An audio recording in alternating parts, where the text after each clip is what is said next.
Yo, yo, yo, yo, yo, welcome one and all to the Secret Crisis Podcast, the latest nerdy talk show to cruise through the multiverse and right onto your listening device. I'm your co host, Chris Markland, And I'm Jaiden Jones.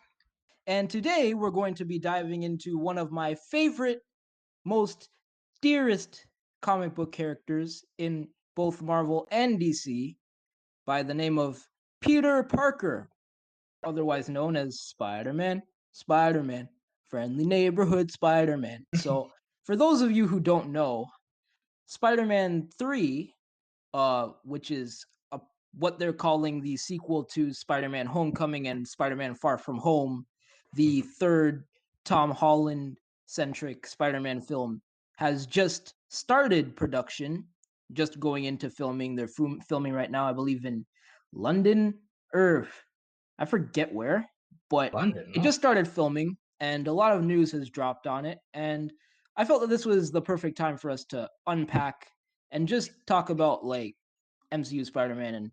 our sort of identification with Spider Man overall. So, Jaden, like me, you grew up with Spider Man. What are your thoughts on What are your thoughts on the character? What does the character mean to you? For me, like you mentioned, I grew up on it. I see it's interesting. Because I'll put this in. Uh, I was introduced to Spider-Man was the first hero. Along with Batman, they were both introduced to me at the same time. That's why when people Really? ask me, yeah, it was They were the exactly the first? same time. Yeah, they were the first. Yeah, both characters were introduced to me at the very same time. So that's why it's very difficult for me to say, oh, Marvel or DC, because I was introduced to both worlds at the very exact same time. So like Yeah, literally, yeah. people presented me with a book, like a little comics, like so yeah. That's I interesting because a lot of people's introduction to superheroes is through Superman. That's very interesting. Yeah, no, I did not get into Superman until what was it? No, I think it was Justice League. Yeah, the show. Yeah, the animated show. Really? Where I first I was introduced to his character, and I actually saw it for the first time, and then after I went and actually, I would I went online and I would see other things and I would see comics and whatnot. But until then, until that time and period, I But who mostly who was is that guy in the blue tights and with the yeah weird hair? yeah That's kind of odd. Like, yeah. I don't know if this character has the roots to catch on. This Superman. The Superman guy. Yeah, I was. That's why I'm a Batman guy because that was my first. But yeah. So on a Spider-Man, Spider-Man to me has well at least how like first well my first iteration other than the comic was the Tobey Maguire original Spider-Man movie. I remember it was Mm-hmm. so my god brother, he we were back in the day when you were younger, we would go to our godparents' house for like Wednesday Bible study, type thing, or yeah, I guess you could call it that. And after the main session, we would go downstairs and we would chill. We would do kind of like a youth type thing because me and my sister would do that, and that's where they would kind of do like a it's kind of Sunday school type of thing, but it's just a youth hangout kind of type thing, and they would entertain us and play games or watch stuff and do cool stuff. And so my god brother, one time after that night, that Wednesday night, had given me the I think I'm not sure if you I think it was no, yeah, I think I had said that I was like bored or something, or like yeah, I just was looking for something, and he was like, oh, he gave this to me, I with a couple other movies as well. I think he gave me two, both the first number one and two of the Spider-Man movies, of the DVDs. And so I got to watch that, and I actually I still have. I never actually gave that back. I was supposed to borrow it. I never gave that back actually. He never asked me for it again. I that was my first iteration where I was introduced to the character. Now for For me, Spider-Man has been someone I can relate to in terms of like the young, the obviously because I'm young and whatnot, the young hip. I like the idea of, oh, he's trying to like just the grind of his character. Oh, he's in high school, or sometimes he's in college or whatever. Like he's in some type of school while also having to take care of his parents, not his grandparents. No, no, His aunt his aunt and uncle. Yes, aunt. Sorry, yes, not his grandparents. His might as aunt. well be. Yeah, yeah, yeah. He has to take care of his aunt, and while still maintaining also a job at the same time, and just that grind of his character, and then all and given all of that, he still has to maintain a personal life and also like chasing the girls and doing all types of stuff, chasing MJ. I love that grind of his character, and still being a superhero in that sense of that responsibility. It felt a lot more um real to me. Yeah, Yeah, it felt yeah, more real to me than not saying that the other characters don't, other heroes don't have that element, but Spider-Man to me, what especially as the first one I was introduced to, felt a lot more relatable. As it was the Peter Parker aspect. It wasn't just even Spider-Man. Spider-Man looked dope as well. It's funny. I actually am scared of spiders. I'm afraid of spiders. But I love Spider-Man. It's very interesting. yeah. Yeah, I mean, like yeah. maybe So if he was like a giant, like humanoid man spider, you might feel differently. But yes, exactly. Yeah, yeah, yeah. So I like Spider-Man. And it is mean a lot to me over the years. I mean, I've seen different iterations. The spectacular Spider-Man TV show to one of the Ultimate greats. Spider-Man and all the movies. Yes, yes, exactly. And the just kind of like the Ultimate Spider-Man, Avengers Assembled, and all the different little shows that they've had over the years. Those seen through that I've got to see, which has been great, and I've got to know the character. I've read plenty of comics over the time, so it has been it'll forever be like again. Both characters are going to, both Batman and Spider-Man will forever be my love. So I mean, that's not going anywhere. So Yeah, yeah, that's interesting because for me, like Spider-Man and to an extent Batman have been two of those characters who have always sort of been ingrained in my mind. Like it's very hard for me to look back at like a particular point where it was like, oh, this was my first exposure to Spider-Man. This is where I realized that was a character. I guess on some level, I feel like I've always sort of kind of knew that they existed. Like with Superman, like I distinctly remember like being introduced to the concept of superheroes in general through like I think like someone gave me a coloring book or something, yeah, a Superman yeah, coloring book. yeah. I Those were the got those. those Yeah. were the best. Those were the best. And then like when I was Hmm. older, I saw the Justice League coloring book in Dollarama, and like from Hmm. then on, it just like was a runaway freight train of like obsession with superheroes. But like for me, Spider Man, like the earliest memory I can think of is maybe when I was 4 or 5, 1 year for my birthday, where I think I received a Spider Man birthday card from somebody. And it was like, I don't remember exactly what it said, but I remember distinctly like it was like this weird character on it with like this like whose face was entirely covered in this mask and he had like big bulgy eyes and like he had this weird like Hmm.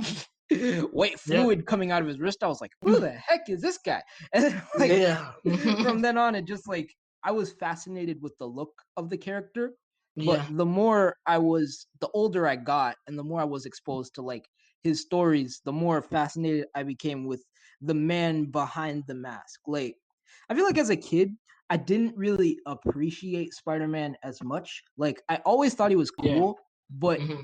it wasn't until like I reached a certain age where I really started to realize what made the character special. Because, like, even from his inception, like way back in the 1960s, the idea of having like a teenage a comic book centered around a teenage protagonist superhero who is like at the forefront, who is like constantly like battling evils of like all shapes and sizes. Like that was not really a thing. Like sure, teenagers were in comic books. They were pretty entrenched in comic books. Like you had Superman with his pal like Jimmy Olsen, who was like who was just like this from like the 1940s to like the 1970s. He was pretty much just like this annoying kid who was always like pal around with Superman, and it's like, oh, Jimmy, like he's like, ah, Jimmy's in trouble again. He was like the male Lois Lane. And like you had Batman and Robin. You had Batman and Robin, which is like really, Robin was really the first teenage superhero, I would say. And from then on, that's pretty much where it went. Like you had like variations of like the Robin slash Jimmy Olsen dynamic. You had Johnny Thunder from the Justice Society of America, who like was this little tag along character who was like, you know, with all the adults. And like you had variations of that, but Spider-Man was the first instance where it's a teenager in the forefront. It's now you're no longer the ride along character. Now you are the protagonist character. And that's why I feel like people have gravitated so much towards Spider-Man, and why he has endured so much time. Like why he's been able to stand the test of time. Because like Spider-Man is essentially like the quintessential, the archetypal everyman superhero. Like he's the archetypal everyman who like is designed for readers to relate to him. And that's why we have so many like similar characters who are like working the same like high school superhero dynamic now. Like we have like Danny Phantom, very much Peter Parker, similar dynamic. Like Static Shock, very Peter Parker similar. Even though they have their differences, like they built their bones on that like sort of Spider-Man archetype. Like we're seeing the teenage superhero who the reader can see this superhero world through their eyes. And I just thought that like Spider-Man is the best character to execute that. And like whether we're talking about like Peter Parker, or like even now whether we're talking about like say Miles Morales, who has recently come into prominence with Into the Spider-Verse and with like his resurgence in the comics, and like he's become a very well-rounded, very intriguing character in his own right. So yeah, I feel like Spider-Man definitely has a special place in my heart, giving me character. And I also really like one of the other more like unconventional aspects of the whole Spider-Man character is the constant like self-deprecating like just like like neurotic nature of Peter Parker as a character. Yeah. Like dude is constantly like plagued with like self-doubt and like guilt. And he is the ultimate millennial superhero, just like, I'm constantly bogged down by the burdens of like the choices that I make, and like by like never being able to live up to anybody's expectations. And it's like dude gets screwed no matter what he does. Like he tries to do good, J. Jonah Jameson's constantly blathering about him. Spider-Man's a menace. He tries to like help people, and like every single time ends up missing a date with Mary Jane, or like ends up like missing his big math test or whatever. It's like guy cannot catch a break. Like for me, that's one of the most like relatable aspects of Peter Parker. Because like whenever I see Peter Parker like getting given a hard time by Flash Thompson, or like getting like chewed out by like his boss Jonah Jameson, which is also very ironic that like he has to like take pictures for the very same guy who was like bad mouthing him in the news. It's something very like yeah, right. Oh my gosh, Stan Lee, man. Like, who would have thought that like this guy could create such an enduring character who still rings true to readers today? I feel like speaks so much of a testament to like the writing prowess of like even in the 60s they knew. Even in the 60s they knew. So moving into the whole like Spider-Man theme of this episode, Jaiden, you recently, for the first time, saw Far From Home, the sequel to Spider-Man Homecoming. So I personally have some very strong opinions about the Tom Holland iteration of Spider-Man and the MCU version of Spider-Man overall. Like for me, I'm very mixed on it right now. Like when they first introduced him in Captain America Civil War, I was hyped. I was like, yes, like finally after all these years of internet rage and like whining and complaining about like Spider-Man not being in the MCU, like Sony and Disney having this like perpetual like codpiece measuring contest, which they're still in to this day.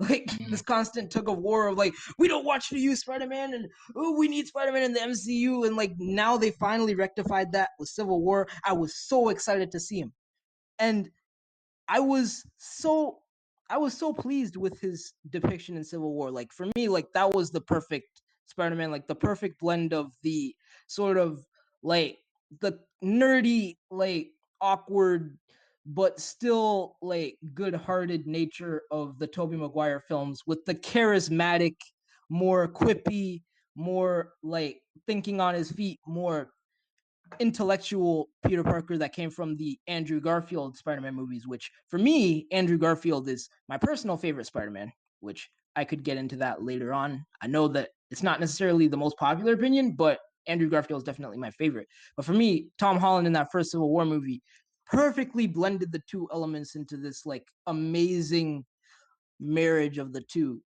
And yeah, I just really liked his depiction in Civil War. But when you got into Homecoming, looking back, I felt like they leaned a little too much into like the character was a little too dependent on Tony Stark, as many people have pointed out. Like I didn't like how much he depended on that stupid AI that he had in his suit. Well, it wasn't Edith, it was something else. Like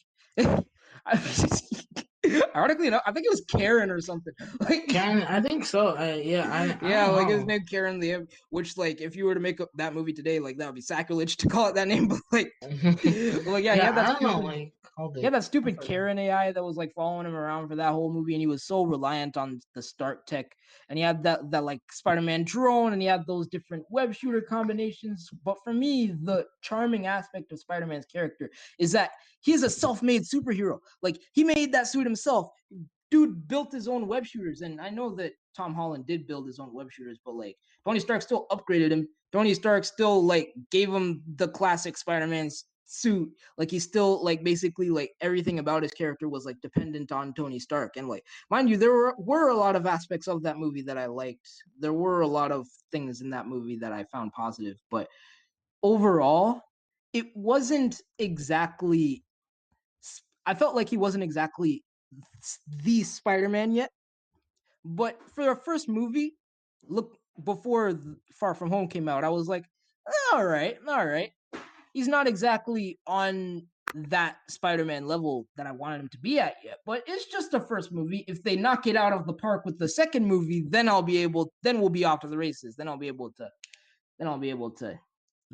fully get behind it. But then we went into Far From Home, and that led to a whole other thing. So, Jaiden, what were your thoughts on Far From Home? I I thought it was. I thought it was entertaining. I thought it was Yes. entertaining. I was yeah, it threw me for a couple loops. There were some things that I didn't quite see coming. It was when it was good. It was great, at least for me. I great to be back into the MCU world. For me, it's been a while. So it was great to see that. I did I did like the at least throughout the movie, I thought that they were very consistent with relating how Tony Stark, the fallout of Endgame, and how Tony Stark, Steve Rogers, and Natasha Yeah, it really have. touched on like the big hole that's been left in the MCU since like all those characters have been gone, which for me that Yeah, aspect of the movie is both a positive and a negative for me, but yeah, go on.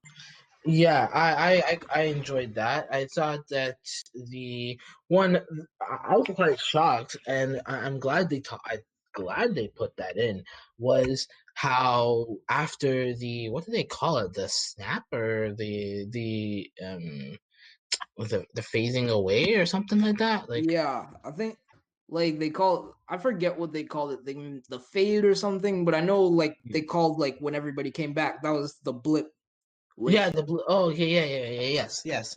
When everybody could come back, it had been 5 years later, and but when they no one had aged. They hadn't aged yet. Like the kids that came back, like were like 16, are still 16 5 years later, and yeah. how.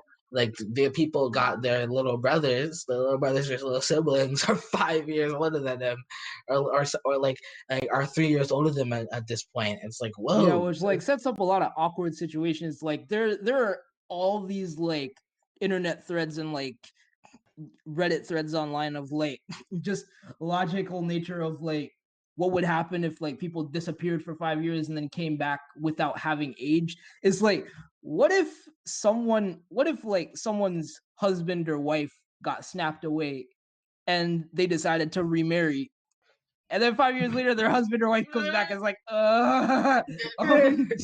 like Uh, uh, you're in my bed, bro. or like I saw this one where it was like, what if people got like snapped away while they were on a plane? It's like when they get blipped back, or do they come back like mid-air? Like, Yeah. That's the you see, like that stuff is really interesting to me, and I thought that was a really great. Like, I mean, the montage that they showed of like the different scenarios, some of them that were pretty funny.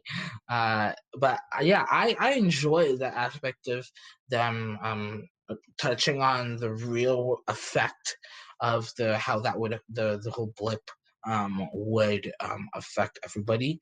I thought it was now okay. Now this comes into the other side of it. Okay, no. First, before I get that, I have other things I can say. I enjoyed. Though I think they went too much, I did like the whole thing with him trying. He just wanted to be a normal teenager. I like that. I thought that was relatable. Again, like Peter Parker is what 16, I think 16. I'm assuming. So he was around 16. 16 and 17 around the point of that movie. Okay, yeah. He 16-year-old again. Like he's just practically my around my age. Um, I was just 16, like just a year ago. Like that's I understand. Just wanting to be normal. I get that, and so I thought that the movie did a good job at least conveying that, showing that Peter Parker's desire just to be normal. Like after Yeah. he's done he just finished saving the world, well not the world, the universe. Just finished the universe with the Avengers and the rest of the And it's like, teams. okay, yeah, now I just want to like go out and like have fun with my friends. And Yeah. I will say that the movie does have some deeper implications with like sort of Peter Parker trying to like run from the trauma of his mentor and like idol basically dying in front of him. Mhm. And like it really, really, I thought that there were some parts where they addressed like the PTSD of that scenario well, but we'll get Mhm. deeper into that later on. Yeah. That so yeah, those are things I like. The MJ thing, I didn't hate it. I didn't hate it. I thought that I was like them yeah. together. I like them Yeah. together both in the context of the movie and, to be honest, in real life. It doesn't matter for me at this point. It does not matter how bad your show is. Like I sat through 3 episodes of Euphoria, even though I can't stand that show. I will admit that Euphoria is well written, it's well directed, well executed, but I just can't get behind it, man. It's way too depressing for me. Like it's way too much of a downer. But like that's a whole other thing. But Zendaya is what kept me around. Like you Mm. could toss Zendaya and everything, and I will be in. Like if you Yeah, put Zendaya yeah. on Riverdale, I might actually watch it. If you put Zendaya on something like like a on a as the host of TMZ or something, then I would watch that garbage. Like Zendaya literally makes everything better. But yeah, I really liked their relationship in the film. I thought that the two actors had a lot of chemistry, and like, even though there were a lot of aspects that didn't quite work for me, like that their relationship dynamic was definitely a strong point. Yeah, I see. Okay, see, I enjoyed that. I mean, it's something again. I really thought what you said. Like, I love Zendaya. Like, Zendaya is amazing, any role that she gets. No, it's nothing against her. It's not that I don't. I don't. I. It's not that I hate her as an actress. I just it's. And then they have, Tom Holland and her have great chemistry. They do. She did great job. I did think it was a bit weird of the depiction of MJ being kind of a gothish type individual, like very dark. Like a lot of times she would use dark humor, which is weird. But like I'm like, okay, fine. Dude, that was cracking me. Like, It was a bit odd. She did it a lot of times. Like really brought up a lot of depressing like thoughts of like Venice. Like okay, that's that's Gen Z humor in a nutshell, right there. Like, I uh, was all for it. Like, the dark like in humor. the first one, when they were like at the Washington Monument, and she didn't want to go inside. I was like, yeah, I don't want to be somewhere that was like built by slaves. I'm like, Yeah, yeah, Gen humor. That's true. Yeah, I mean, it was it was funny. It was funny. I mean, it was still funny. Well, but it I mean, just like, was I it was get, I the do get depiction what of you're saying, Envo. because I do get what you're saying, because that is kind of a departure from the way that Mary Jane was in the comics, which she may or may not be based on. Like, she may or may not be based. For me, I judge like MJ as like her own separate entity. I try not to like compare her to Mary Jane, Why? mostly Wait, because like mostly because I'm very hot and cold with Mary Jane as a character overall. So for me, like, Mary Jane is not exactly an essential Spider-Man love interest for me. Like, in the comics, definitely she is. Like, she's his like ride or die, even though they've been like not married for some time and only are just now getting back together. But like, she's never really been on the same level as, say, like Superman and Lois Lane, or like Batman and Catwoman, or like she's yeah, always there. Like, she's always, I enjoy her character at times, but I just don't feel like she's not as important to me as a reader, as like I'm not as invested in the relationship as other people are. Like, I see the appeal of it, but I'm not as invested. So for me, yeah, MJ, I don't mm, really have a problem with that, but I yeah. get why you do. Yeah, yeah. It's not. I don't. It's nothing against it. I just didn't. I was like, okay, like it was just weird to me. I was like that doesn't seem the dark humor again. I got Gen Z the true like it was very true. The dark humor again. I get that. I just didn't think that's more you could say. Um, when I think of MJ, I'm like Mary Jane. I'm like oh like that she's into that type of thing. I'm like oh, okay, but I was like whatever. Okay, sure, go on. So other than that. I now this is where this kind of changes. Uh, like you talked about before, I didn't like how they kept looming over the legacy of Tony Stark over his head. I didn't like that. I was like, Yeah, okay, it just like it like every second, bam, bam, just come looming it over as if that. And okay, I will. I don't want to diminish, and I know some people, a lot of people disagree with this. That um, I don't want to diminish to say that um, Tony Stark, like Tony definitely was. I guess not only emotionally invested, but I think he definitely saw a lot of potential in Parker as a person and as a hero and as a future man of someone he could be better. To be better as a man, I definitely see that. However, I don't think that like him being giving him Edith and everything. I didn't hate that that. was so irresponsible. I'm sorry, It that was was the it was most irresponsible decision it was Peter irresponsible. Tony Like you Stark can, has ever made. Like, Tony Stark has made a lot of irresponsible decisions in his day. it's true. Everybody Yeah, knows this.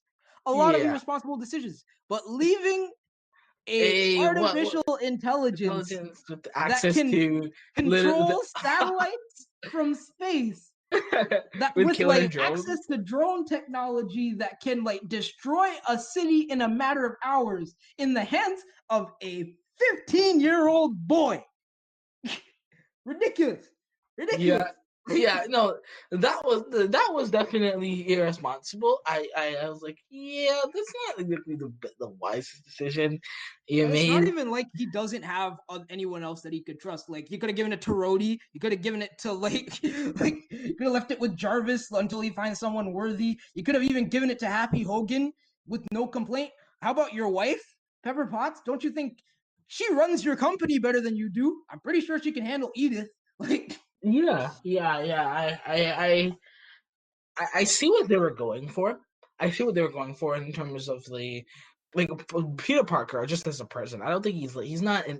I mean, he is impulsive to a degree, but he is definitely more mature than most teenagers. I think so. oh Like yeah, oh then yeah. so it's not saying that he's not like, oh, he's just like just your run amok teen that's just going to like, oh, like Nah, he's he not. he, He's he, he's not just some schmuck who got like thrust upon him. Nah. Yeah, like no, he's not. He's not. That's not who he is. And I mean, he almost killed us. He almost killed us. That was by accident, though. He was like, get what he was saying, and I was like, you should not. That is not how you should phrase it. Like I knew exactly. I was like, that is not what she means by target. Like you have to be a lot more specific than that. And no, that was bad. And I I. I I got that, but he definitely was. He should have given him like these safeguards, bro. Like he Yeah. like at least safeguards, oh, not access to like the military, no, like beyond military, the space force of like satellites with drone, like you mentioned, Or like those maybe set powerful him up for drones. training. Maybe set him up for like training so that he knows how to work the system. So that like in time, if he has enough, like taking enough Edith crash courses, he can actually Mhm. like have the freedom to use it.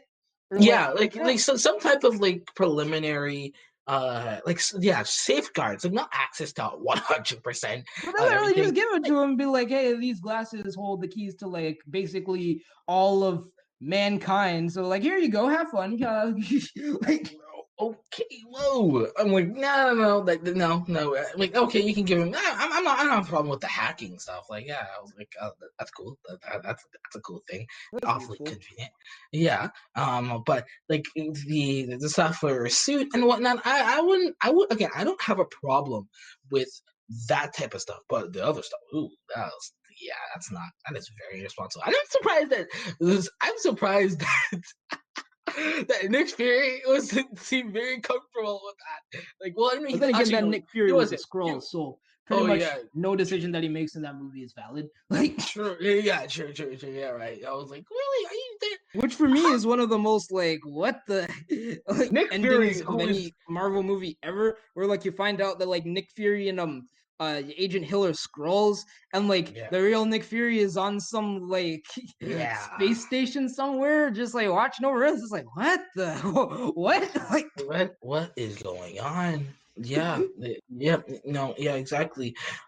Yeah, the I mean, uh, like if they were trying to set up like secret invasion or something, that would make sense. But like he wasn't even a mhm. prisoner. Like, Yeah, he was just chilling in his virtual like little luau, like yeah, on the beach somewhere. Yeah, like so. Like, I finished my thoughts on it. I thought that the Tony Legacy thing I didn't I though I do value it to a point. I don't the point that they were just constantly lugging him over with it. I what I did like was how happy asked him the question is what does he want and what does he want as a person and in his future and just who does he want to be and he was saying no you don't have you aren't and you can't be Tony Stark, you can't be and exactly like no a lot of and people you are trying to probably oppose that. shouldn't be. Yeah, no, you have to be Peter Parker, and I think that he can definitely, yo. take those aspects of Tony Stark. I mean, I have no problem with the. I don't have a problem with the him having that access to his tech. I'm like, well, that doesn't harm. There's no harm with that. Yo, you have the best tech you can possibly have. Like, not to the point as he was in the previous movie where he relied too much on the tech. I'm just mean in terms of Yeah. like manufacturing, like Yeah, the but like, suit if and you have stuff. access to that tech, there's no reason why he wouldn't use it. Yeah, exactly. That's what I mean. Like, I like to make a good suit. Like, who wouldn't want to do that, to have good fabric and whatnot? Yeah, for sure. Have that for protection and stuff. I had no problem with that. The other aspects, the thing about them, the multiverse, the kind of the supposed multiverse, and then kind of That was the switching most up on that. hilarious thing.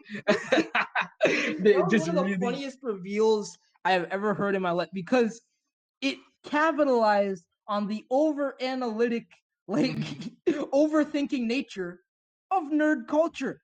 Like Yeah, it they really did. relied It on did. the multiverse so heavily on the promotional material for that movie. Like in every single trailer, they were mentioning the multiverse, and like you're getting all these all these like Screen Rant and like Bleeding Cool, all these like websites that are like theorizing about, oh, what does this mean for the MCU? And like, is there gonna be like connecting to Spider Verse? Is there going to be like a connection? Like, well, what does this mean? Like, but like really just like no, psych, Yeah. gotcha. Like, like the Yeah. multiverse. Yep. Yeah, I was like, Ridiculous. Like, bro, they did not just do that. Like, wow. He's like, oh, what was it? Oh, his name, the guy that's Beck, Mysterio. Beck, yeah, Beck. Beck was, Quentin Beck. yeah, he It's was like, easy to Ben fool is people when about they're people. already fooling themselves. Yeah, but it's Bars. apparently something stupid as the multiverse was exactly what everyone was convening what everyone would actually believe these days. I don't know why, but okay. I feel like people will believe that because that's their way of being like, well, if there's an alternate universe out there, maybe there's some universe where like our entire way of life wasn't completely destroyed by some purple alien with like a Darwinism complex who thought it was a good idea to wipe out half of humanity. Like, Yeah, precisely. Yeah, I mean that is not so. I mean, it isn't. It isn't that far off. Given that we already know there are alternate realities to some degree. I mean that's what the reality stone is, or timelines. Yeah, we already know yeah, that. So there's alternate. I really side note, I really liked how they did time travel in Endgame. Like, yeah, mind you, yeah, it is a little confusing when like you get into the ending with like, well, how is Steve Rogers able to come back if like it's all alternate timelines? But I think that's a more like, well, maybe not accurate because like time travel at this point in time is not, you know, possible. But like, Mhm.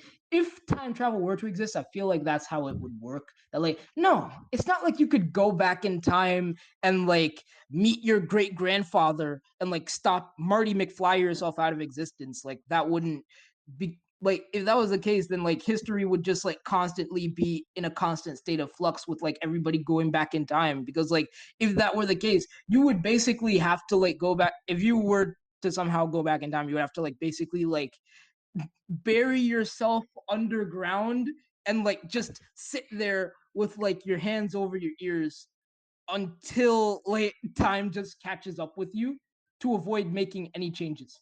And even doing that would probably cause changes. But Yeah, like there are so many iterations of different time travel models, but the different shows like I mean Doctor Who has done, oh my gosh, so many. I don't know if you watched it, but Doctor Who, a lot of shows I've done. I mean, practically every mainstream show has probably dabbled in time travel at some point.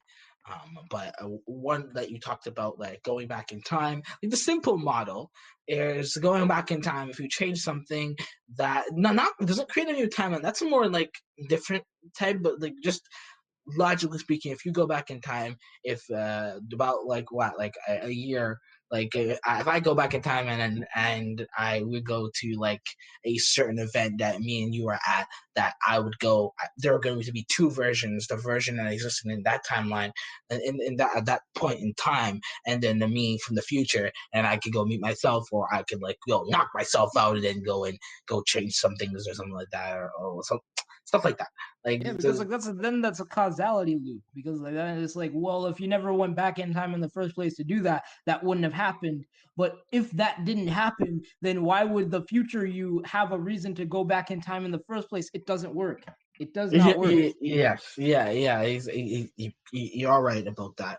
That it does create that type of thing. Or again, I get there are loopholes to some degree. The timeline thing, in terms of creating another timeline, when you change something, it doesn't erase what happened it doesn't necessarily erase your history per se. What it does, it create an entirely new timeline. More the hope of that whole sort of world does not happen. Like I've seen it with Dragon Ball does it. Dragon Ball has that's the that's the form of the more or less the form of time travel. That's Yeah, it's like that. in the It's like Dragon that world. episode of Community with the alternate timelines. Like That was freaky, bro. Jeez. easily the best The, episode. the dark timelines. Oh, man. Yeah, yeah. Though that is more the, I would think, the most unconsequential type of time travel that I've seen. There were some others. Doctor Who has done like so many of them that I sometimes in my mind is kind of like forgets them. But if I go back, and there probably people have done videos on it. I know they have. They've done videos on everything. So I probably can find a list of the different versions of them and sift through them. But from on the top of my head, those are the types that they did that. And so like what the MCU did, I think that was the best way that they could. I agreed with that. I think that makes sense in terms of like the Steve Rogers going into another timeline. I get what the question people asking about. Okay, but like if it's a separate timeline that he goes and creates, then it makes sense. Like I don't think that it's unreasonable because he wasn't there, right? Like remember, he's supposed to be quote unquote dead, right? I Like know, but at like if that he point. could, I think the question that people are asking is like if he created another timeline by like going back in time and staying after the war, then shouldn't he be in that timeline like right now? Like he would have to use like an Infinity Stone or some like other sort of technology in order to even get to this timeline. Is the question that I Yeah. think people are talking about. Oh, okay. Yes, and that's true. Yeah. I don't exactly know. I'm assuming he probably used that some type of technology to get back to that timeline after I don't know, Peggy died or something. I don't know. Like I'm assuming that's my guess, my best guess. I'm not an I expert don't on know. that, but I think that was their goal in doing that. Okay. Yes. So yeah, All I right, so did. back to Spider Man. Yeah, versus Spider-Man. The version that, yeah, dabbling with the multiverse. What they did was a cool. I thought that was a cool, funny, a, a like cool little sleight of thing. the hand, if you will. Yeah, yeah, exactly. Definitely fooling all the nerds. I thought that was funny. But how it all ended, that was interesting. Mysterio as a villain. See, initially, obviously knowing Mysterio, if you know anything about Spider-Man villains, you obviously know Mysterio is one of the villains. Um, one of the Yeah, most tricky villains to deal with because he dabbles in illusions, and so yeah. I was thinking, oh yeah, where's these illusions? I was already skeptical of him. I don't trust him, but I was like, well, I don't. Okay, like I don't see any of that, and there wasn't any indication. Now there was some other things that he kind of said and different things that were, like kind of struck me as like, huh, like Yeah, really, like like what I loved is that like they gave him like the quintessential like cliche superhero backstory of, oh, I'm a hero from another earth and I watched my family die right in front of me, and like they gave him all like the cliche cheesy lines when he was fighting those like element monsters. He's like, this is for my family. It's like It's just like I could see the like Quentin Beck just like in behind the scenes somewhere, just like hamming it up, being like, "All right, this is what the backstory that people want to see." Like, Yeah. They definitely really drummed up that archetype superhero backstory for sure. They that yeah I think from the very beginning I didn't trust him. I mean he gained I started to be more comfortable with him as it went on. Now they did a good in job with that. yeah. Now, when it all switched and all was revealed, I was like, "Whoa!" I did not because all of that looked. I was like, "Dude, how could you replicate that? How could you trick that?" It's like, bro, with the drone, I'm like, "Whoa, that's crazy!" It was Yeah, all that that drone thing property is knowledge. like where you get to the point where I'm like, I don't know about that. Like, be able to Well, do that much amount of damage, be able to like simulate like such like elemental forces of nature with drones. I'm kind of like, I mean, create the I don't know. visuals with the create the visuals, but I not mean, like you could create necessarily. the visuals, sure. It's just like Yeah, I'm more but the thinking about like effect. the magnitude of Yeah. the after effects. Yeah, no, yeah, I thought, and see, the thing that was weird to me was that when he took out the lava monster, the fire elemental, quote unquote, I'm doing this quote unquote, air quotes actually for listeners, um, fire elemental. I was like, oh, so he's gonna self destruct, like he's gonna do like a soul, like like his own, um, what's it called, Big Bang explosion? No, sorry, that's yeah, he's just gonna do his explode self-destruct move, and that was because that's what it looked like he was gonna do, and take out the monster with him. But he didn't. He didn't die, which is weird. I'm like, Like it was not real. yeah, but that was weird to me. I was like, well, like that's he made it seem like he was doing that. I'm like, okay, but it's self-destruct. You die. Like you're supposed to be dead. Okay, fine, whatever. He somehow survives it. Sure. Okay. Well, I mean, Vegeta did it, like in Power Tournament of Power, so I guess so. Like so, yeah. So I didn't again. I just disregarded it. And now the thing that I thought was interesting. Yeah, when everything was revealed, I'm like, oh man, like it's all a trick, and I'm like, hey, that's his whole backstory of the. I thought of going back like to the very beginning and whatnot of like like this Tony stole all my stuff, he fired me, Yo, and he they was got the box of scraps, guys, from Iron Man 1. You remember that guy? You remember that guy that no, was like working on like the Ironmonger suit, and like Obadiah Stane gives that iconic line, Tony Stark was able to build this in a cave with a box of scraps. Like they got the guy he no. was yelling at. No, I didn't recognize anybody. See, that's the thing. I didn't recognize a person.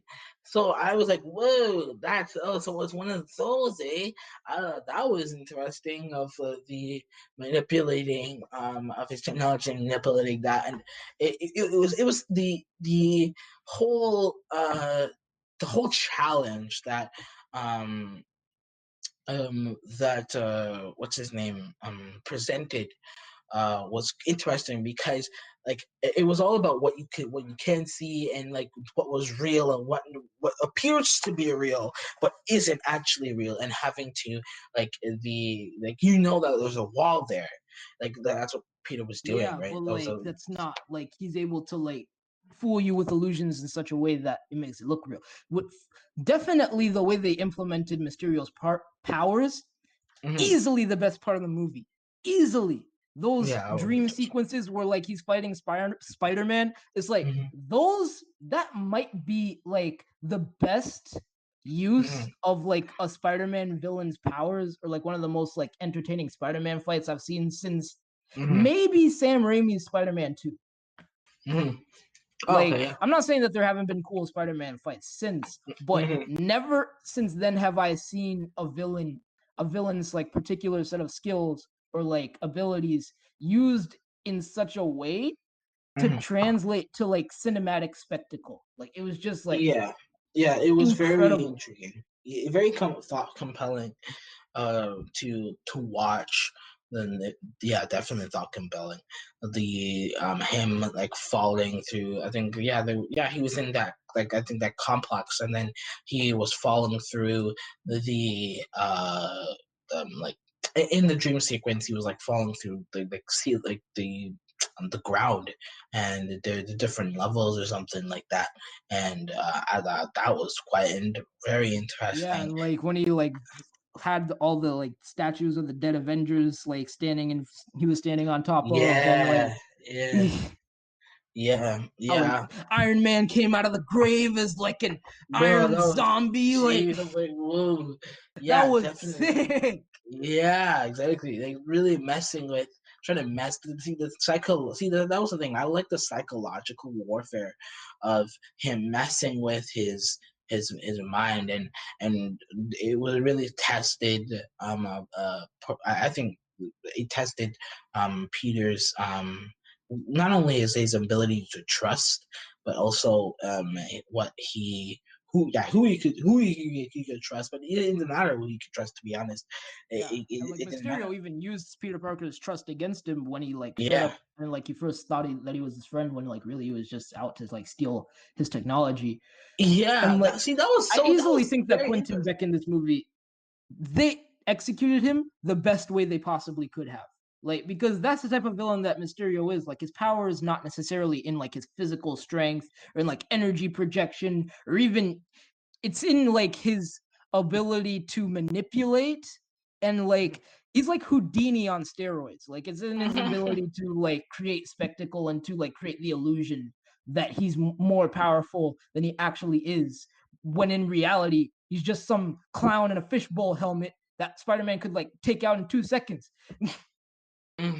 Yeah, yeah. But they They still did did a a good great job job. of like making him a real villain with real threat and like real stakes while also not losing sight of like who he really is. Because assuming he did actually die at the end, he died like a bitch, bro. Like, Yeah, yeah. Yeah, I'm like really like that's the way you want to go, eh? Yes, yeah. That was the Quentin Beck. Like how he's. I thought it was dumb. I was so stupid. Like how Peter gave him Edith. I was like, what?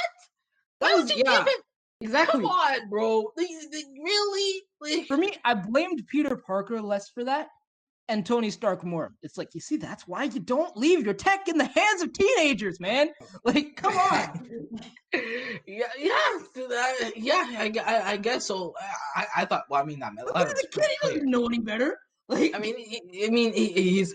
letter was pretty clear. It's for you, bro. Like, you don't just give it to anybody. Come on, man. Like, yeah, you but I really think know this guy. the point of that the movie was trying to make is that he's trying to run from his responsibility. That Yeah, like it feels like these goggles or like these glasses are representative of the great expectations that are placed upon him after to be Tony a Stark died, yeah, and he doesn't want that. He's trying to run from that. And like I get what they were going for with that, but terrible decision.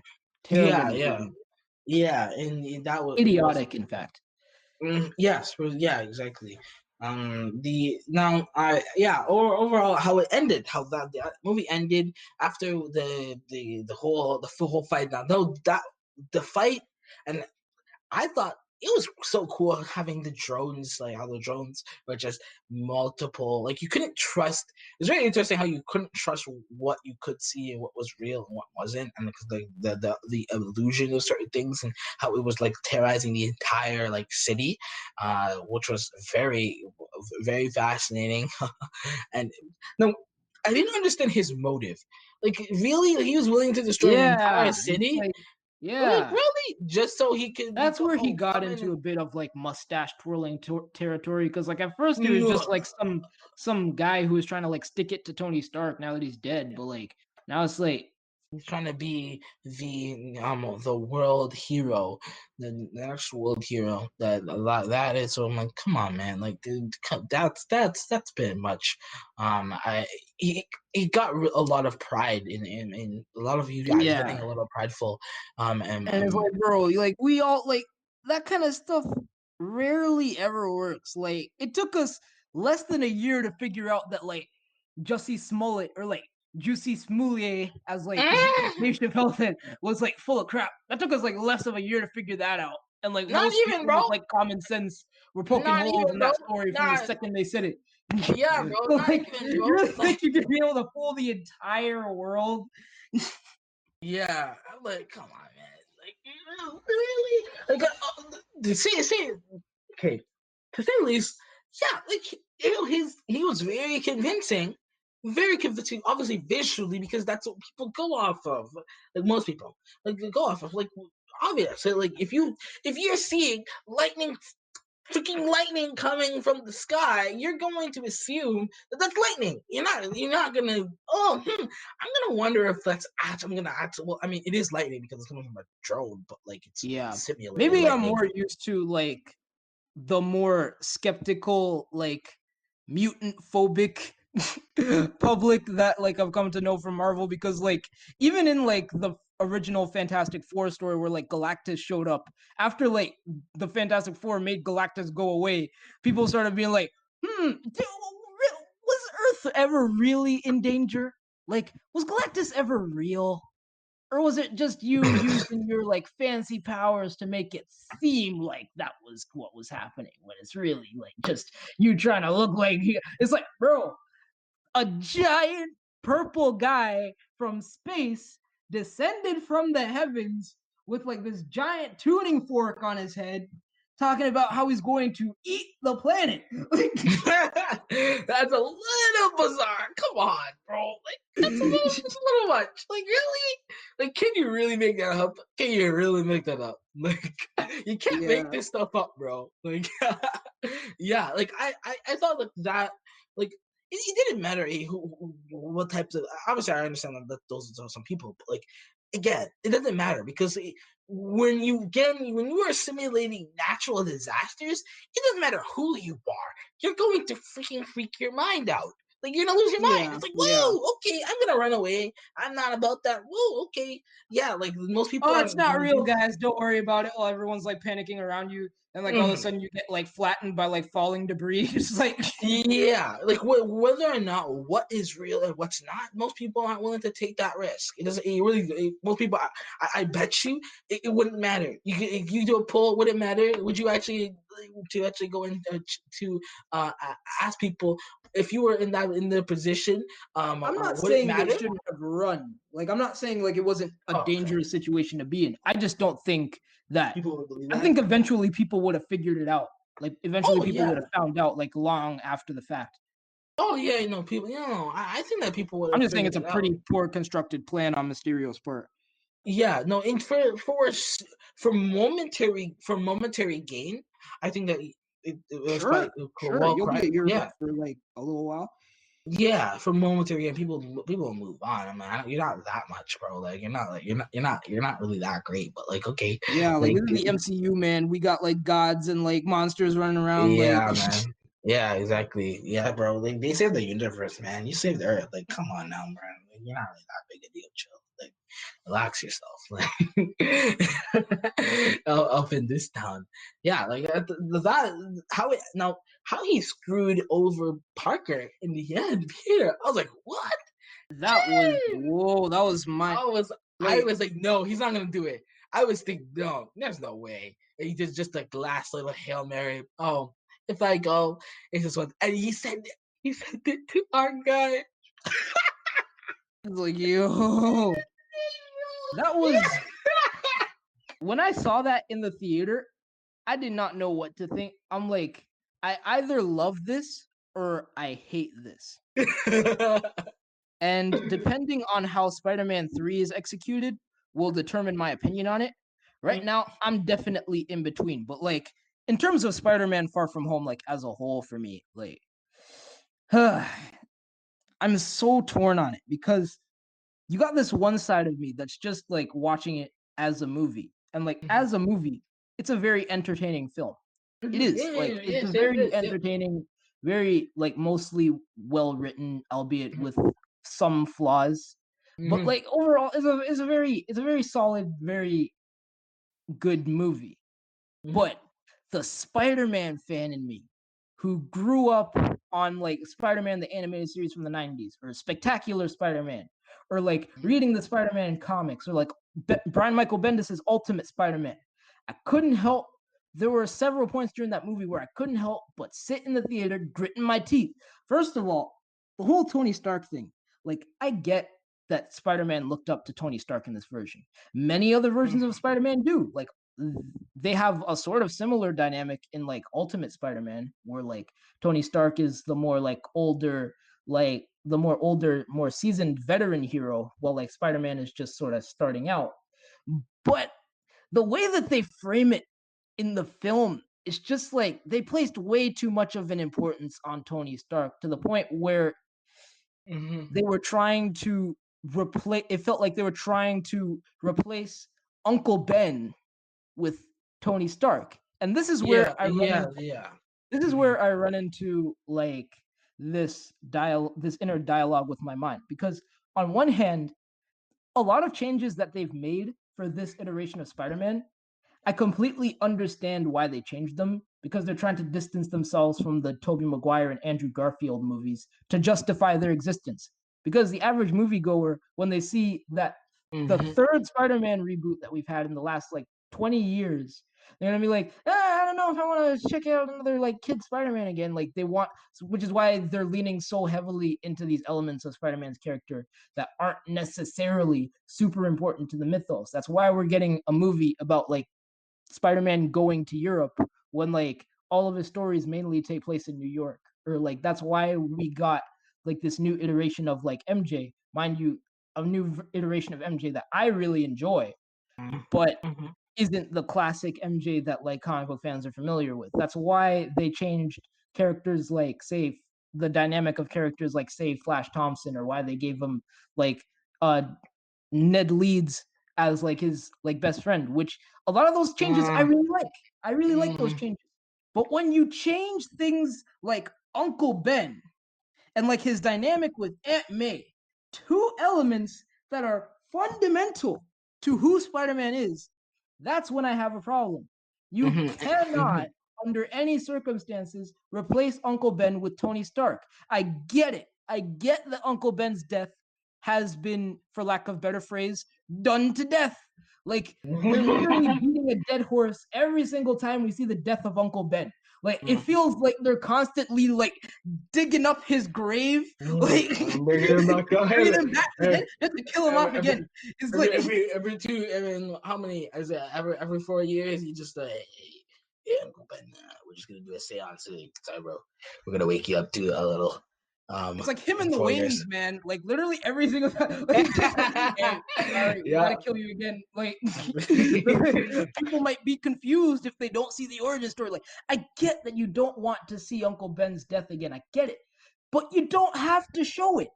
Like, you can have it be a part of the story without showing the scene. But like the fact that they don't even touch on it, he's never even mentioned by name. Yeah. Like, you think that like seeing Peter Parker's problem with like Tony Stark dying shouldn't be that like, oh, I lost my mentor, my father figure who brought me into the Avengers. It should be like, I had to watch before someone that I loved, that I looked up to, dying and being like, I had to watch that before, and now it's basically happening all over again. Like, maybe if I had done more, or maybe if I had done things differently, maybe I could have saved Tony Stark. Like, that was what he should have been thinking, but he wasn't.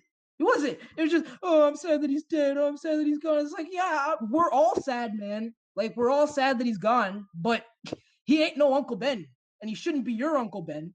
And like, it's the same with Aunt May. Like, the way that they completely wasted her in this movie, after like the new dynamic that they set up at the end of Far From Home that we have never seen in a movie form before. The fact that they wasted her in this movie is Why Unforgivable. she's too young? I don't know why she's so young. I'm like, I don't necessarily have a problem with her being young or like with them casting her as a younger actor, mostly because like I don't mind looking at Marissa Tomei, but like no, I mean, I don't have much of a visually, I don't problem have a with. problem with it. I don't have a problem with It's it just like visually. the way that she never does anything. She never does anything. She never like says anything useful. She's just there to be like, oh, wink, wink. He's got an Aunt May who's hot now, and it's like, bro, like the fact Yeah, that and they then she's like, showed he's at the end of bringing. Homecoming that she found out that she finally found out that Peter Parker is Spider-Man could have opened the door for so many interesting storylines.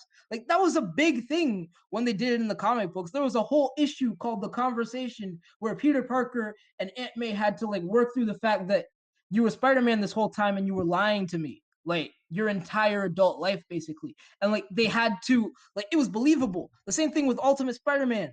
When she found out that he was Spider-Man, she was ready to kick him out of the house. Like it was like a real thing that she had to work through to the point where like she got to the point where she was okay with him being Spider-Man, where she was Yeah, willing to support him being Spider-Man, to the point where she was even letting like fellow superheroes like Human Torch and like Iceman live in her house. It felt earned because you actually had a point where it's like, hey, you're Spider-Man. I kind of have a problem with my underage teenage boy throwing himself into danger every day. Like, they actually addressed that. But here in this movie, it's just like, oh, you're Spider-Man. Okay, sure. that's it. And I get that there's a time gap. I get that the whole Thanos thing happened. I get that there's the blip. But not one scene, not one scene. Like you could have done a flashback. You could have done like a like a memory of like you could have had one at least one thing where it's be like, I didn't know about how I felt about you being Spider-Man before, but like seeing how much good you did for the city and like seeing how like you helped save reality. Now I kind of feel like I'm okay with it. Something. Something. But no, like she's there for like maybe one or two scenes, and like half of it is just banking on like, oh, like she's sleeping with Happy Hogan now. Okay, like that's it. Like they just Yeah. completely squandered her character. Like two essential aspects of who Spider-Man is: his relationship with Aunt May and his relationship with Uncle Ben. Glossed over completely, just for the sake of, oh, we're different. Oh, we're not. This ain't your daddy, Spider Man. It's like, yeah, dude, I get it, but like, you still gotta add at least some sort of Spider Man iconography that made fans invested in his character. And like, aside from the fact that like, I really, the way that they talked about Tony Stark in this movie really made it sound like, really made it feel like they were placing more of an importance on the relationship than I feel like was actually there. Like, mind you, I did like their dynamic in like Civil War and in Infinity War and Endgame, where like Tony Stark sort of came to see Peter Parker as like sort of a surrogate, like he's sort of like I'm responsible for you because I'm the one who like drafted you into this like crazy superhero world and I feel responsible for you.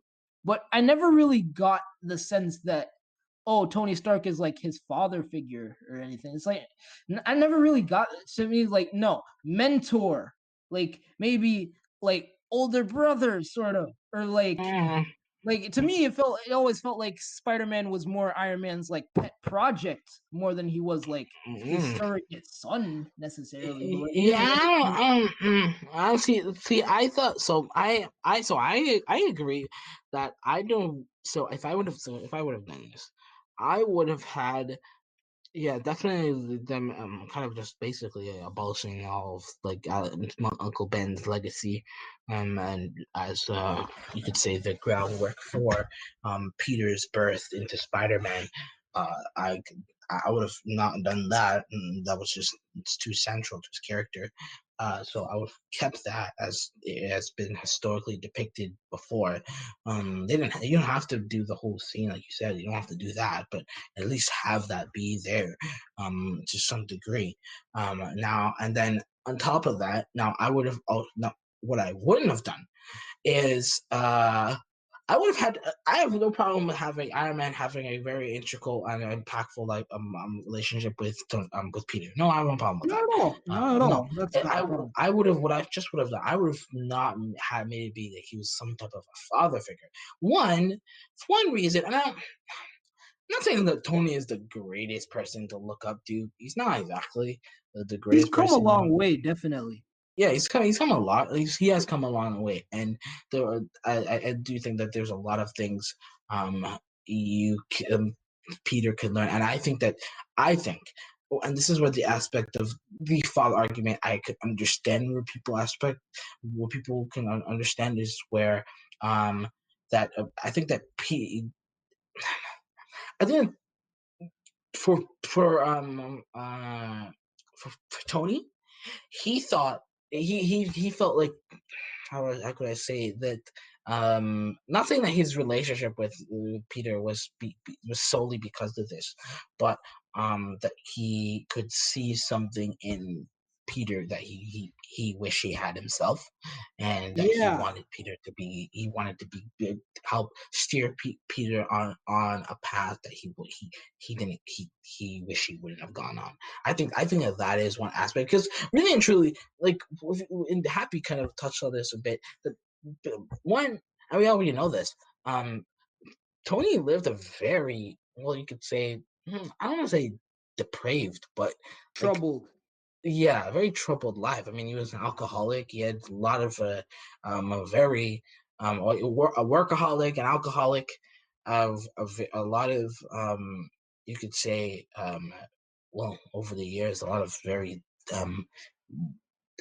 and the shows in well the alcoholism and the workaholic, yeah, definitely they showed that over the years. Glimpses of that and Yeah, they iterations. don't um necessarily touch on like the volatile nature of like Tony Stark mhm. as much in the movies, but Yeah, it's still in kind the of there. comics, in the comics, it's well established that he has a very he can be, especially with his relationship with Penny, has not been Pepper. the Pepper, sorry, Pepper has not exactly been the on greatest terms. Like in the Um, comics, he and Pepper only had like a short term relationship, and she ended up like breaking up with him and marrying Happy Hogan. oh wow, okay, Yeah, now I didn't know that. I did not know yeah. Like that. Tony Stark is always his own worst enemy. Yeah, he is. He's very. It's Tony to me, as though in his brilliance and everything. A lot of times he is his worst enemy, and he's yeah. It's very self-destructive at times in kind of his behavior and his kind of, you would say, paranoia. So again, Hogan said it as well for himself. Like Tony was a person that questioned everything he ever did. I Yeah, questioned everything he ever did. I He can was relate. yeah. He was like exactly like he um I thought that part of him. I think that part of him yeah, Tony recognized that, oh, here's a kid who has a great potential, who already is a hero himself, but he's a very young, very when they first met was very young, really like dude was seriously such an amateur. My gosh, like leave having his when you really look at it, that was really Yeah, funny. like he was like Having his out running around in gym clothes. yeah, it's like, come on, bro. Like, what are you doing?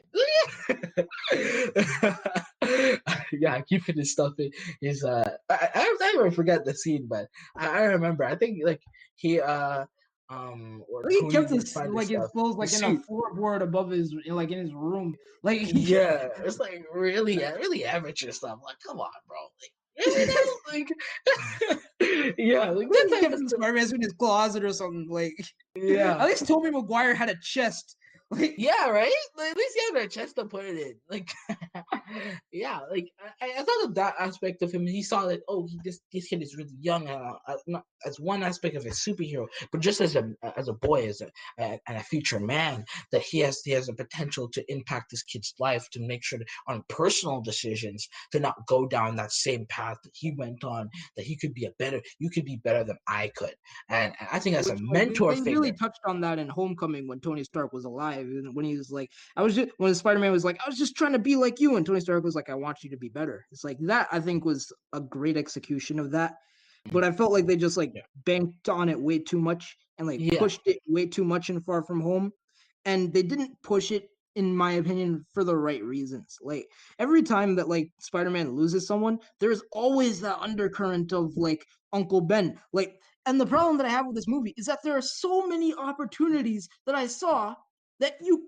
could have addressed it. You could have brought it up. Like when he was like seeing those like in the final fight with Mysterio, when Mysterio was hitting him with all of those like illusions and like was talking about like yeah. his insecurities with like Peter Parker. What I Nothing. thought was going to happen was Oh, that like Spider-Man having to you like could save quiet his Uncle like Ben. thoughts and like use this like spider sense to like discern like what's really there and what really isn't. I thought that the turning Yeah. point was going to be that like he closed his eyes and it leads to this dream sequence where like there's this voice that's out of frame that goes like, "Hey kid, you're not done yet." And he looks up and there's Uncle Ben and he's like, "Oh my gosh, like I'm sorry, I'm sorry I let you die. I don't know if I'm strong enough." And it's like, "Nah, your work's not done yet. Like you're like you're all this city has right now. So you gotta like pull your socks up and like save the day. That's what you gotta do. Yeah, Because yeah, like yeah. great power comes great responsibility or something." That would have been perfect.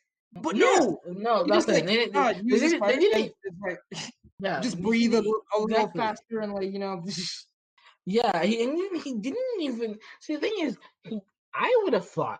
I thought that he would have Mysterio at the very least would have used the because he was used Mysterio used everything he could possibly use him as a cudgel to just hit him over the head to just like yeah. attack him. He could have used the fact that his uncle died. Like his Well, uncle that died and wouldn't say, make "Oh, you sense could." because he wouldn't know about Uncle Ben. He knows everything about him. What are you talking about? He knows He everything wouldn't know about that. Peter Pan. Well, I get I maybe I mean, yes, he did. I mean, they did a whole research on everybody. What do you mean? Like you yeah, telling that's me true. he doesn't know basic fact that his uncle died when he was a kid? Like, Yeah, that's come true. on. You know, they Yeah. never even say it. Now that I think about, it, they never said it out loud. They Mm. never said this kid's uncle died. Like Peter Parker never said, "I lost my uncle," or like I just lost someone really close to me like not too long ago, or I'm Spider-Man because I failed to save someone really close to me. It's just like they have that like vague line in the Civil War when he's like, if you have the power to like do good things, then you have a moral obligation to do those things. Oh, wait, no, that's Amazing Spider-Man. I think he's something along the lines of like, uh if you can do good things and if you can stop bad things from happening and you don't, and then the bad things happen, they happen because of you, is what he said. Like that's pretty much like the only allusion that we got to like his origin story of like, hey, my inaction led to Uncle Ben dying. But like they never even mentioned like, hey, my uncle died, or like, hey, like I'm sad because like I failed to save my uncle, or like I blame myself for my uncle's death, or like I lost someone close to me. Nothing. Never mentioned by name, never said like, and then there was that other scene where he's like, oh, I don't think Aunt May could handle if I was Spider-Man after everything she's been through lately. It's like, what the heck does that mean? Like, that's nothing. Yeah, yeah, exactly. I did not like. Yeah, I didn't like that either. I did not like that either. I thought you brought up Aunt May. I did not. I thought that. See, this is what the perfect scene that I was hoping when I was first watching. I was hoping that they would do something like this. That because I suspected they would obviously touch on the fallout of Endgame, obviously for obvious reasons, and whatnot, and how that would affect. I didn't expect them to do it as much as they did, but like I was glad they did that. So that's one thing. But the other thing that I thought that they would do in the movie, uniquely in the movie, that I thought they would have a lot more. I thought Miss Aunt May would have a lot more time with Peter. Like you would have like, oh, he Yeah. would go through something like he's tasked hit through the wall. Like he's just like he just cannot figure this out, and he needs like everybody that he loves is has been everybody loves has been taken or something like that, and you can't help him, or he needs some what kind of I guess you could say he needs an Irish pep talk.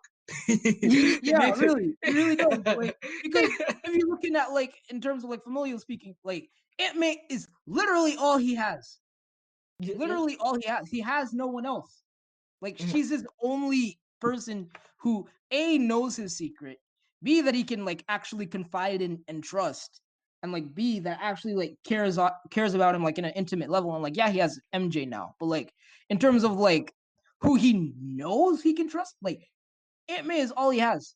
And like I hate how he like just completely like treats her as like an afterthought, completely like disregards her. Like in the comics, like every single Every minute, like single Aunt May is minute. I practically at mean, the bro. forefront of his mind, like Yeah. dominates his motivation. Is like, oh, I gotta Mhm. take pictures for the Daily Bugle, or else like my aunt won't be able to pay the bills, or like, oh, I gotta keep Mhm. my secret identity secret from my aunt because she's like Mhm. 80, and like if she finds out Yeah. that I'm Spider-Man, she'll probably have a heart attack and die or something. Yeah. Like Doc Ock is out of prison, but I gotta check on Aunt May. Like, I feel she's all right. Like, yeah. or it's Like like even in some cases, like I have to stop Doc Ock from marrying my aunt because I don't want Doc Ock to be my stepdad. Like, yeah. No. like Yeah. Aunt May Yeah. Exactly. matters. Yeah. She should matter. Yeah. Exactly. Yeah. Yeah. That was something I'm not. I really did not like. I was very disappointed to see that they did not play up that the relationship. I did not. They didn't do even one scene. If they had one scene of the saying, even you know what, even in the context of what they were going for, I would have been okay with even him. You know what?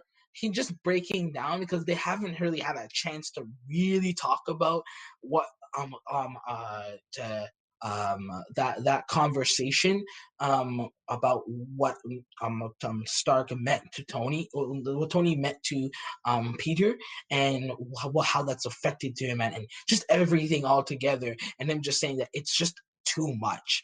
It's just too much, and just I would have preferred exchanging that happy moment for Aunt May. I would have liked that. Yes, Like yes. if how the happy comes in perfect. Happy when he meets Happy on in the what where was he, in Norway or Norway? I think it was in Norway. What? No way. Yeah, it was some a Scandinavian country, I think. And he was like, I need that help, and he comes on the ship. That Aunt Aunt May May should have is been with with him. him. Yeah, Aunt May is with him. She's like, oh, Peter, you all right? Are you good? Like, what's going on? And she's like, and this the whole thing gives him, and like, you know what? And they and um uh. Uh, Happy goes outside. You know what? I'll give you some time. I'll give you guys a moment. He goes out and she does her thing. He laments this laments of all everything that's happening. That he's just overwhelmed and he doesn't know what to do. Can't save his friends. And he dealing with the Tony Stark just the whole bit. And she gives him some just good, sound, loving wisdom, comforts him, and tells him just um what gives him would be perfect of what Happy told him, but what it would even more, and just saying that he doesn't It have would to mean be more. that. Yeah, it would mean more coming from her, and Yeah, it would be a real moment. If they had that, I would be fine. Hands off, I would be fine. Okay, that's cool. I didn't need to see anymore. Like if they did that, I would prefer them to do more. But if they did at yeah. Like if least they do did that, that, okay, yeah, okay. yeah, But no, they didn't do that. Like they didn't do anything with like or like anything with like the classic nature of like who Spider-Man is. And like the other thing that I really wasn't a huge fan of was like I just felt like they leaned way too much on like the goofier aspects of the stories, like like the whole like high school wacky shenanigans of like, oh, we're going to Europe, and like, oh, his friend Flash Thompson is trying to make some time with the girl, but he's underage because he was in the blip, or like, oh, Peter Parker's got a love triangle with MJ and this random guy Brett, who like Brett caught him with his pants down, and he took a picture, and he's gonna show MJ, and it's like, what? What are we doing? Like, just so much I don't. time on I don't stuff know. that I don't know about that. I didn't think it was wacky shenanigans. I thought that was just okay. Like I thought it was just like the whole we talk about on the plane and stuff. That was just like I thought that was but it just didn't funny. It have was like funny. the emotional weight that It didn't I need to. expect from like a Spider-Man movie. Like if you look back at like and I hate to compare franchises because I know they're trying to separate themselves from it.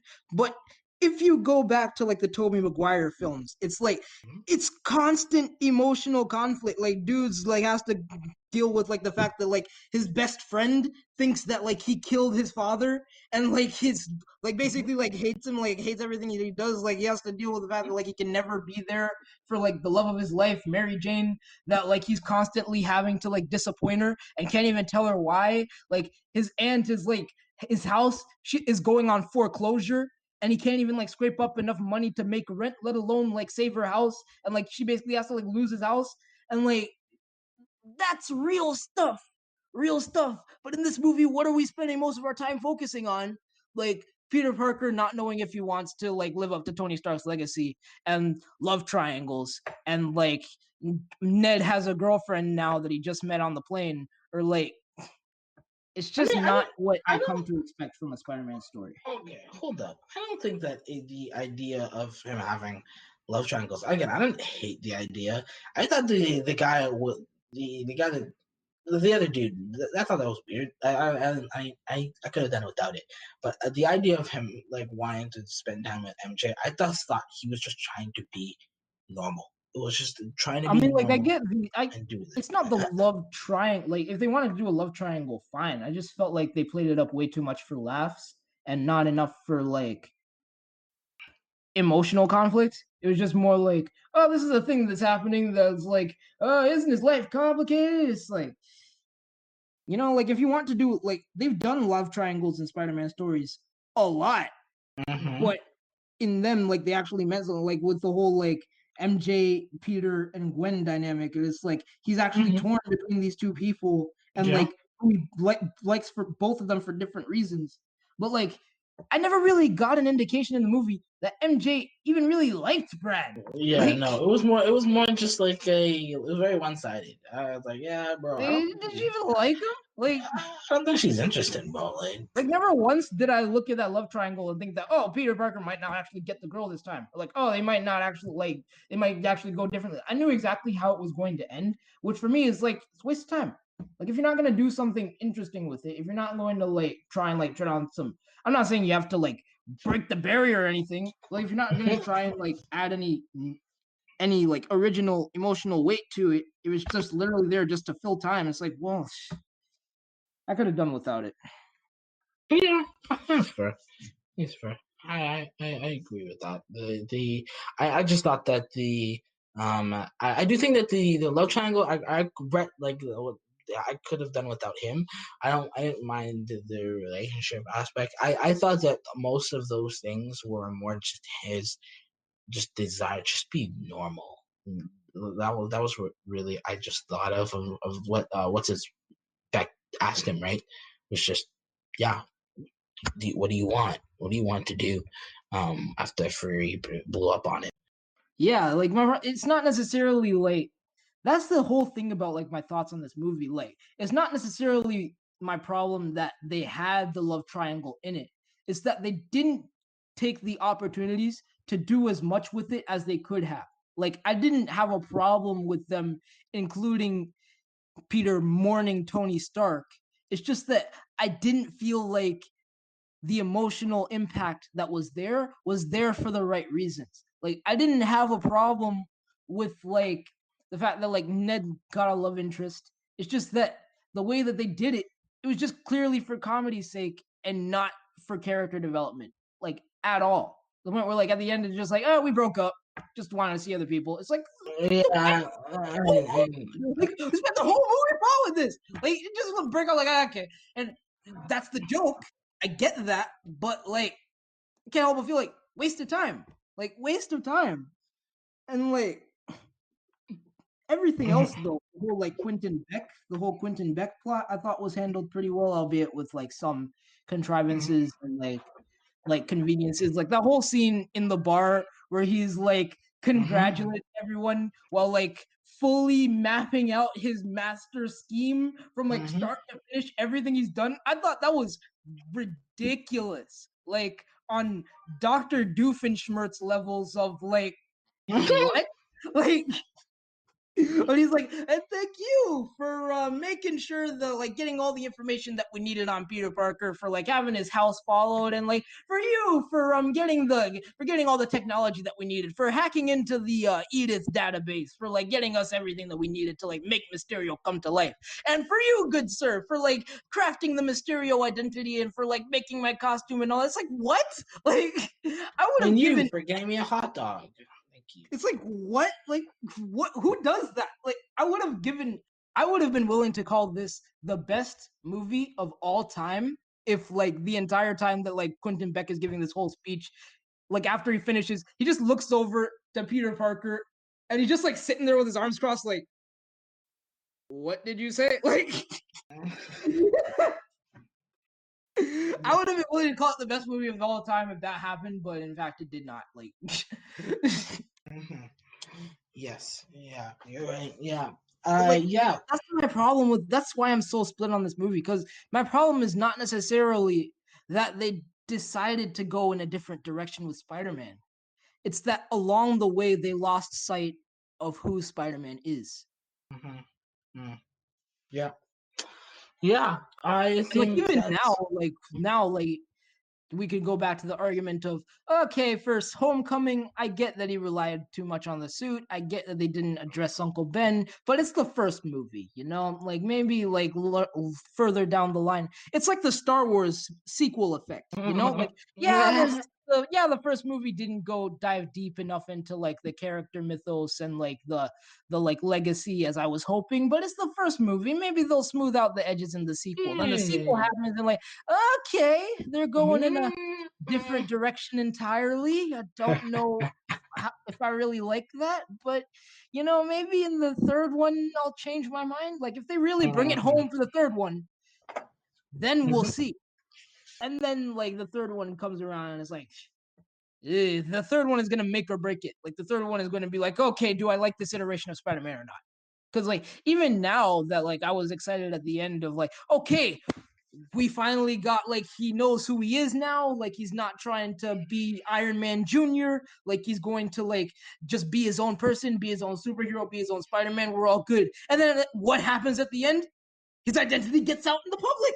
Now everybody knows it's Peter Parker Spider-Man. It's like, oh, but I was looking forward to like a movie of Spider-Man just being Spider-Man. No, now everybody knows that Peter Parker is Spider-Man. Now we're taking away that iconic aspect of the character that's been around since day one.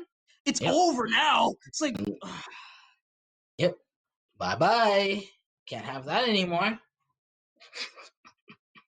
And like, maybe it'll just be like the way that they did Aunt May at the end of Homecoming. Maybe it'll be this change to the status quo that we'll think will be a big deal, but maybe it'll just be explained away in 5 minutes in like the first 15 minutes of Spider-Man 3. Maybe it'll just be like, maybe they'll get a scroll to like impersonate Spider-Man and like to show up with Peter Parker in the same place at the same time and be like, hey, see, I'm not Spider-Man, it's that guy. It's like, maybe that'll happen. Maybe. It's a scroll. And when in doubt, blame scrolls. Blame it on scrolls. Oh man, yes, yeah. You know, so I think my thoughts on it. While I thought it was an enjoyable movie. For sure, I thought it was an enjoyable movie. There's no doubt about that. As a Spider-Man fan, I thought it was in some aspects, not in all, and it lacked a lot of luster that I thought it would have. That I thought that they would address a lot of things that they couldn't they set up before, like the Aunt May stuff and the Uncle Ben. I thought that they would really play in on that or just address it at some point, but they really didn't do any of it really. And I thought that it would I thought that the Mysterio part, well, yeah, I thought it was cool. It was a good spin. The technological aspect of his illusions and cool. I thought that was pretty cool. It was a cool villain, very smart. It was definitely intriguing, very compelling. Got me thinking, how is he going to stop him? Good, like they did a good job. That's what you want for a villain. You want the audience, both the audience and the characters, to both be compelled to really be thinking, how are we going to stop this villain? So that they did a good job. Poses a lot of good questions, metaphysically and both in the plot that I was thinking about, but that's different. So yeah, I now now the only thing that I will say in the end is that like yeah, the MJ thing, again, Zendaya is great. Zendaya is great, always great. She's not a problem. It's not a problem. It's her acting is not a problem. No, she's great. And the dynamic, the acting was. It's not. I don't think I don't think I had a problem with any of the actors. I don't know about you, but I Yeah, don't all have the any of actors the did a actors. solid job with what they were given. Like, I still Mhm, maintain that Tom Holland has the potential to be the best Spider-Man of all time. Like, he has the potential to do that. Like, and I see that every time they actually give him something to do, that they give him some meat to chew on, some emotional scenes to work with. Like when he was like lamenting to Happy in Far From Home, when he mhm, was like stuck under the debris in mhm, Homecoming. Is like he really has, as an actor, he has the power to convey so much emotion through his voice and through his face. mhm, Like, he's a really solid actor. And I feel like mhm, if he was given more of those types of scenes, like if he was given more chances to convey emotion, to make me feel for him, he has the potential to be the best Spider-Man of all time. But I just feel like the material that he's been given to work with so far is just like very much underserved him. Yeah, yeah, that's exactly my feelings. I do think that in Tom Holland, I've never had a problem with his acting, and whatnot. I've always enjoyed watching him. It was overall the question of, it wasn't the acting, but it was more the writing of how his kid the of what Peter Parker, this iteration of Peter Parker, of what was grounding his philosophy, what was grounding his worldview, of how he approached being a hero, and what it be hero on both a philosophical and metaphysical level, what that meant to him, what was grounding that. We didn't have any of the foundation that we normally would have had with the Uncle Ben and stuff. And so that was the part where I just didn't I wasn't about. Um, so, and Christian, there's one last thing I got to ask you. We didn't talk about what do you think of now? What is Far From Home? We gave our thoughts on it all together. What do you think as what that means for the future of the MCU and for the next movie and the what would you like to see in that movie from what we know? Hmm. Well, what does it mean for the MCU as opposed to what I would like to see in the MCU are two very, very different things. I Mhm. think that what the ending of Far From Home means for the MCU going forward is that in the future we're going to get I feel like we're going to get a much larger focus on like more contained street level stories. Like it's going to be a while until we see like team up films on the scale of Avengers Infinity War and Endgame, and rightfully so, because Yeah, that yeah, took yeah. like 10 years of build up. Now we're going into a stage where I feel like we're going to get a lot more like solo stories where we're going to be building a lot more new characters up. Like we already know that we're getting the Eternals later on at some point. Like we're getting that Black Widow movie, which apparently has nothing to do with anything. we're, which is coming out 2 God years knows late. when. 2 years late. Yeah, like we're getting all these Disney Plus shows of all these Mhm. new characters that I am very excited to see. Like we're getting a new Yeah. Moon Knight, Moon we're Knight, getting a yeah. new Hawkeye, we're getting She-Hulk, we're She-Hulk, getting yeah. like all these new and interesting characters, Miss Marvel, all these new and interesting characters with all these new and interesting pathos that like I can't wait to see. And if Disney has their way, if so provided that Sony and Disney can play nice and like provided they can play nice, Spider-Man will be at the forefront of what will be the next era of the MCU. Like he will be their new Iron Man figure, basically. Like the MCU will revolve around him as a character. That would be my most educated guess based on the ending of this movie and the very fact that like they saved the Skrull Nick Fury reveal for the end of this movie that seemingly has nothing to do with it. That tells me that Spider-Man is going to be playing a much larger part in the MCU going forward. And I am very excited to see that. I'm very excited to see Spider-Man step up as a leader and as a hero. What I would like to see for Spider-Man 3 and just like Spider-Man going in general is Peter Parker growing up a little bit. Is Peter Parker like maturing, not necessarily looking so much to like mentor figures and to like Happy Hogan and to like adults to like tell him what to do, and just being willing to be rebellious, being willing to like make his own decisions, being willing to do things that like won't necessarily make him popular in the public eye. And that I think is an aspect of the character that they're setting up at the end of Far From Home that I'm really excited to see. Like Spider-Man being under public scrutiny, being being dogged by my man J. Jonah Jameson, played once again by J.K. Simmons. Yo, talk about Return of the King. Like, right? I was howling in the theaters when I saw that. I was like, yo. Right? I was like, they did it.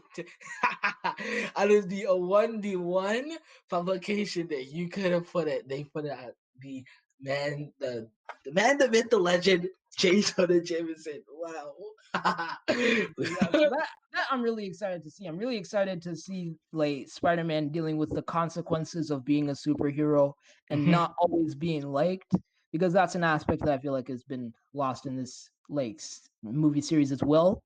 Mostly, I don't necessarily blame the movies for this. I just don't think that they've necessarily had the chance or the time to address this side of Spider-Man's story that like is being dogged by the media. And I'm really excited to see that aspect come back, even though his identity is out in the public, which I am not a big fan of at this point. Yeah, But me either. he's going in that direction. And I'm hoping we can see some more of how like Peter Parker's relationships are affected by his life as a superhero. Show us more scenes of Spider-Man dealing with Aunt May. Show us more scenes of dealing with how his relationship with MJ is affected by him constantly having to like drop everything he's doing to save people that he doesn't even know. Show him how his friendship with like Ned is affected by all this. Show us who Peter Parker is as a person, what he's willing to sacrifice to do what he does, and what it's going to take for him to save the day. That I'm looking forward to seeing. I don't know if we're necessarily going to get that. Like, I want more classic Spider-Man stories. Like, I want to see Peter Parker like juggling, like having a job. Like, I want to see him like that is what I, as a fan, look forward to seeing in the future. But I guess for now, only time will tell, because there's a lot of news that's cropping up with the whole like Spider-Man, with the whole Spider-Man sequel, and like with Spider-Man in general, and like with Spider-Man in the MCU. Like Spider-Man, this has been a very good era for Spider-Man. The last like 2 to 3 to 4 years been like a very good time to be a Spider-Man fan. Like we got Spider-Man into the Spider-Verse, we got that new PS4 Spider-Man game, we got that new Miles Morales PS5 game that's coming out. Like we're getting like all of this Spider-Man content that we're all drowning in. I only wish that we had a good Spider-Man cartoon. Disney, because that's sorry excuse for a Spider-Man show that you have on the air now. That oh my gosh, that. Oh my gosh, sacrilege. right? Yeah, I'm like, Oh my gosh, that's just hot garbage, bro. Coming out from after Ultimate Spider-Man, man. God, that's a Yeah. shame. That's a But shame to me. we're gonna have to wait until the next episode of the Secret Crisis podcast to unbox all of that like Spider-Man news that's been cropping up. So join us next time for the Secret Crisis podcast, where we'll dive deep into all of the Spider-Man news, whether it's Jamie Foxx being recast as Electro in Spider-Man 3, whether it's Doctor Strange coming in as his new mentor figure. What does it mean for Doctor Strange in the Multiverse of Madness? What does it mean for his connections in the greater MCU overall? Find out next time on the Secret Crisis podcast. We'd like to thank you all for listening to our Spider-Man analytic retrospective. I'm your co-host, Chris Markland. You can find me on Instagram at I am Superfly. That's all one word. That's Superfly spelt with an A, not an ER. That's IAMSUPAFLY. I am Superfly on Instagram. Jaiden, where can they find you? You can find me at Jaiden, Jaiden, dot C Jones, C letter C Jones on Instagram, and you can follow the podcast Instagram page at secret underscore crisis, and like and subscribe on well, all platforms. You currently right now we are on. You can find us the podcast at Apple Podcast, Google Podcast, Spotify, Rocket Cast, and Radio Public. If I believe it is the current lineup of the where you can find the podcast. So like and subscribe. Leave us a rating on Apple Podcasts. A 5-star would be great, but give us whatever you think we deserve. Oh yes, and Breaker Podcast is another platform if you are on that. Currently, as of now, we are recording. That is where you can find us. So thank you. All right. Thank you guys for listening to this latest episode of the Secret Crisis podcast. Join us next week for part 2 of the Spider-Man centric Spider-Man episode of the Secret Crisis podcast. Thank you guys for listening. Yeah. Peace. Peace out, guys.